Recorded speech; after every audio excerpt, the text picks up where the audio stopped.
Carole Lombard, the life and death of a star of screwball comedies. She was one of the brightest and most talented actresses in Hollywood, but her fate was cut short in a plane crash in 1942.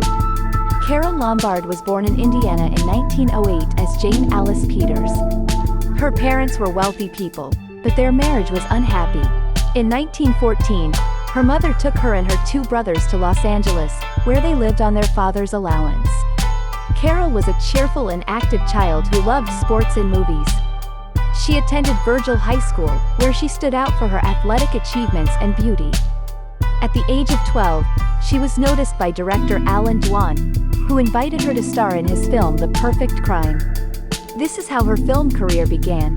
Carole Lombard was one of the first actresses to make the transition from silent films to talkies. She received her stage name from director Edmund Goulding, who told her that she looked like Carol Gerard, the heroine of the novel The White Peacock by George Gissing. In 1925, she signed a contract with Fox Film Corporation, which gave her the opportunity to appear in a variety of genres, from westerns to melodramas. However, her career went downhill when she was involved in a car accident, which left a scar on her face. Fox Studio terminated her contract, and she was forced to look for other options to continue her dream. Carole Lombard achieved great recognition for her roles in screwball comedies, a genre that combined fast-paced dialogue, surreal situations, and romantic humor. She collaborated with the best directors of the genre, such as Howard Hawks, Ernst Lubitsch, and Frank Capra. Her most famous film in this genre was Rising Star, 1936, where she played the role of Hazel Flagg, a woman who learns that she does not have an incurable disease, but still accepts the offer of a journalist, William Powell, to make her a national heroine. For this role, she received her only Oscar nomination as Best Actress. Carole Lombard did not want to limit herself to comedy roles and wanted to show off her dramatic abilities. She played in several films where she had to depict suffering, conflicts, and tragedies. For example, in the film Nothing Sacred, 1937, she played the role of a woman who dies from radiation, and in the film In the Shadows, 1939, she played the role of the wife of an alcoholic.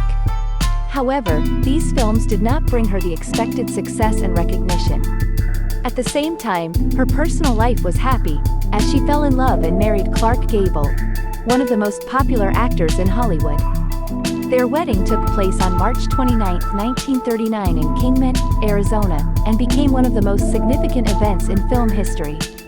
In the 1940s, Carole Lombard continued to star in comedies such as The Doctor Takes His Wife, 1940, and The Devil and Miss Jones, 1941, in which she played the role of Mary Jones, a department store saleswoman who falls in love with the owner's son. Carole Lombard became one of the highest-paid actresses in Hollywood, earning $500,000 a year. She was also one of the first actresses to form her own film production company, Carole Lombard Productions. Carole Lombard actively supported the U.S. effort in World War II, participating in defense fundraising and the sale of war bonds. She died in a plane crash in 1942 while returning from Indianapolis, where she had sold more than $2 million in bonds. On January 16, 1942, Carole Lombard died in a plane crash in the Nevada mountains while returning from a war bond sales tour in Indianapolis. She was one of the 22 victims of this tragedy, which also included her mother and her agent 3. Lombard's death shocked the whole world, especially her husband Clark Gable, who was desperate in trying to get to the crash site. He also continued to pay a portion of his income to the Lombard family for the rest of his life. Carole Lombard left an indelible mark on cinema history as one of the most talented and charismatic actresses of her time. Her films, especially the screwball comedies, are still considered classics of the genre and inspire many filmmakers. Her name is immortalized on the Hollywood Walk of Fame and in the Cinema Hall of Fame. Carole Lombard was one of the most prominent and highest-paid actresses in Hollywood in the 1930s. She appeared in more than 50 films, becoming famous for her energetic and eccentric roles in comedies such as 20th Century, My Man Godfrey, and To Be or Not to Be. She has also shown her talent in dramatic roles such as Bringing Up Baby and Made in Heaven.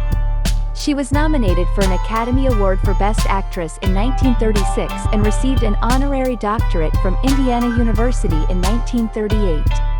Carole Lombard influenced many other actresses who were inspired by her acting style, humor, and charisma. Among them were Lucille Ball, Carol Burnett, Jean Arthur, Katharine Hepburn, and Marilyn Monroe. Lombard was also known for her humanitarian work, especially during World War II, when she was active in raising funds to support American military personnel. Her life and career were cut short in 1942 when she died in a plane crash while returning from such a tour. Carole Lombard is still considered one of the greatest stars of classic Hollywood. Her contributions to film have been recognized by the American Film Institute, which ranked her 23rd on its list of the 100 greatest female stars of classic Hollywood cinema. She was also given a star on the Hollywood Walk of Fame, which symbolizes her continued popularity and respect. Wikipedia, Legends of World Cinema, Dedication to a Beauty, etc.